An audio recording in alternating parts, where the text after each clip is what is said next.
महायुती सरकारने शेतकऱ्यांच्या उत्पन्नात वाढ करण्याच्या दिशेने आणखी एक महत्त्वपूर्ण पाऊल उचलले आहे। राज्यातील दूध उत्पादक शेतकऱ्यांना आता प्रति लिटर 7 रुपये अनुदान देण्याचा निर्णय सरकारने घेतला आहे। या नव्या योजनांतर्गत शेतकऱ्यांना मिळणारा दुधाचा दर वाढवून आता प्रति लिटर किमान 35 रुपये होणार आहे।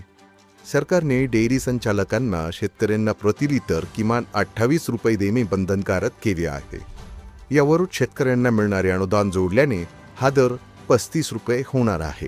हे अनुदान 1 ऑक्टोबरपासून थेट शेतकऱ्यांच्या बँक खात्यात जमा होणार आहे। दुसरीकडे विदर्भ आणि मराठवाड्यातील 19 जिल्ह्यांमध्ये सरकार दुग्ध विकास प्रकल्प 2 राबवत आहे।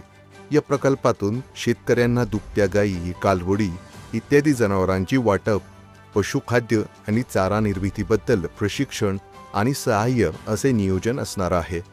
यामुळे फक्त शेतीवर अवलंबून असलेल्या शेतकऱ्यांना जोड व्यवसाय मिळून त्यांचे उत्पन्न वाढणार आहे। राज्यातील उत्तर व पश्चिम महाराष्ट्र, मराठवाडा आणि विदर्भातील दूध उत्पादकांना या योजनांचा मोठा फायदा होणार आहे।